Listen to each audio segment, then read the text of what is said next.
Hello everyone. This is our second class. That is, according to our plan, we have the plan to grow silicon oxide over our silicon surface, silicon wafer surface. And what silicon wafer we have already cleaned the silicon wafer for our device fabrications. So after take out from the vacuum desiccator, we have to put this silicon wafer in our oxidations system. We have a planning some program and there's some method, and after that we will develop our silicon oxide a very uniform and very uniform and defect free, uniform thickness and defect free silicon oxide over the silicon wafer. So here are some few introductory topics. Was that we have already discussed our native oxides level, the removal of native oxide layer using the 1% buffer Egypt. We don't want that actually. So you have a motive to develop our defect free and very uniform thick silicon oxide for our devices. So in this process we are focusing our the thermal oxidation process. So the silicon oxide is actually which is actually gate oxide for the mass structure, which is very important for the dependent kind of thing, which is deposition. But there's a few deposition technique was that is the chemical deposition, sputtering, thermal depositions. But in our lab we are focusing only the thermal deposition process. But actually this is not deposition, this is a thermal oxidation, which is actually done by the diffusion process. That means we have a allowing some gas flow in the inside of the chamber, inside of the system, and this can gas react with the silicon and make a diffusion. After the diffusions, the silicon oxide can grow over the silicon inside the silicon system. So which is a very complex process, but which is strongly influenced by the oxygen species and oxygen ambience, and this is maintained by constant temperature and constant pressure and controlled gas flow inside the chamber. So these three parameters is very important to maintain for the quality of the oxide, whatever we have grown, or the thickness of the oxide, and which is very defect, we will actually want very defect free. So these three parameters is very important for this system. So we will just distribute these classes, oxidation thermal oxidation classes, just demonstrating our the system and how the process is going on, and what is the sum of some mathematical model, how we are calculating the thickness, and there is some few physical changes we have to shown over that. So move to our next slide. This is the thermal oxidation process we actually look alike. The thermal oxidation is done by the three stack three zone furnace. Using this three stack three zone furnace, the thermal oxidations will be done. Why this is three stack and three zone? That means here the three different stack is present in between. The oxidation process can be happened. And why three zone? That means the entire stack has been segregated in between three zone. The presence of heating, due to the presence of heating coil, that's because of, we have already told, this is the high temperature process. So we have to set the temperature value is very high, so we have to place the coil above the chamber, inside the chamber, in between different three zone, that is the central zone, right zone and left zone. So these three coil can control the heating through the entire process, through the entire chamber. So the most important thing is, due to the high temperature process, the entire chamber is made up the quartz. The entire large dia quartz tube is present inside inside the furnace, and this the entire quartz tube is actually covered by the high heating coil, and this high heating coil can simultaneously heat it up using the particular program process.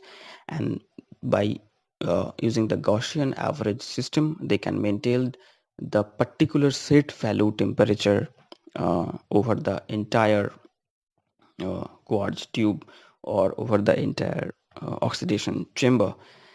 So these three, central zone, right zone and left zone, is actually the controlling part of the entire tube. but in case of central zone is the main part for our oxidation process. I will show you up the furnace controlling diagram in the next slide, just discussing some few points about that. So the entire process is actually segregated between very few steps. That is, the first one is we have to place the silicon wafer inside the chamber. So this is the very high temperature process. So you have to, again, we are using the quartz holder and quartz rod. As because of we have to quartz holder, we have to place the silicon wafer over the holder, and we are pushing the silicon holder or quartz holder the inside and up to the central zone process. We have to place there and comes out from the silicon rod. This silicon rod can push and drag to place the silicon wafer into the central zone area. And after that, we are close and the lid using two quartz opaque door, just to avoid any type of heat dissipations from the front side or from the front lead or the front gate. And then we are allowing the furnace temperature to our set value. The set value is the actual value. In that temperature we are going our oxidation process, that is 1000 degree or 1200 degree centigrade. And initially when we are placing the silicon wafer on the central zone, and that time the temperature was 700 degree centigrade. So from 700 to 1000 or 1200 degree centigrade, the temperature is going up using the RAM system. System is means that we are allowing 10 degrees centigrade temperature per minute. That means in a minute the temperature is increasing by 10 degrees centigrade. That is 710, 720, 730, in that manner. So in this RAM temperature we are allowing the heated up, and up to the 1000 and 1200 degrees centigrade when we are reaching the set value, the first step is on for the oxidations. So the oxidation step is actually the three different step was there is there basically the dry, wet, dry. That means the process is called dry oxidations, and then wet oxidations and dry oxidations. The entire time is allotted for that, that is 10 minutes, 5 minutes and 10 minutes. And why in these fashions? As because of that, in case of dry oxidations, the oxide quality is very good and very uniform, but the thickness is very less, that is the growth rate is very slow. But in case of wet oxidations, the quality of oxide is not good at all, like dry oxidations, but the thickness is very fast. As because of that, due to the presence of moisture, water vapor, the process of oxidation is got catalyzed. So in case of wet oxidation, the thickness is becoming very high, and after the completions of achieving some thickness, we are again moving to the dry oxidation just to complete the process with a very good quality uniform thickness oxides. So as because of that, this process is segregated between three steps, that is dry, wet, dry. But why not only the dry? As because of that, if we can concentrate only the dry oxidation part, the total to achieve our target thickness, that is maybe 100 nanometer or 200 nanometer, the time taking using the dry oxidation process is very mm, more. That's because of the process is very slow, the rate of the oxidation is very slow, so we'll taking almost a whole a day. So on the from the entire day, the temp furnace has to be on, the gas flow has to be on, so it's very hectic. That's because of that we just catalyzed the intermediate process, that is the first dry and the second dry. We are using the water vapor just to catalyze the process, which will help to increase the thickness of this oxide. And then we are moving our final dry oxidation part. So this is the three process. This for that first dry oxidation part, the the chamber is actually maintain the inertness using the nitrogen gases. But for dry oxidation part, we are required, that is oxygen gases. That because of 10 number 10 point, there is an equation, that is silicon plus oxide, silicon oxide. So this oxygen gas can be flowed in the inside of this chamber by using some controller, was that is oxygen controller. And after the completion of dry oxidation, after 10 minutes, we are moving to the wet oxidations. In these wet oxidations, we are required for the water moisture vapor. So there is a bubbler which is hold the water vapor, and this water vapor can go inside, and the nitrogen gas is behaving as a carrier for this water vapor. And after allowing some 5 minutes of these weight oxidations, we are achieving a very good thickness of oxide, and then we are moving again the second dry oxidations, repeating just like a first one. That is, close of that bubbler controller, and we open the oxygen controller, and the oxygen can go inside, but the nitrogen can always can go inside. But there are two intermediate, the first dry oxidations and the second first dry oxidations and the first weight oxidation, there is an intermediate. Another one is the first weight oxidations and the second dry oxidation, there is an intermediate. In between two intermediate, we have to maintain the inertness of this chamber, that is the quad chamber where oxidation process is going on.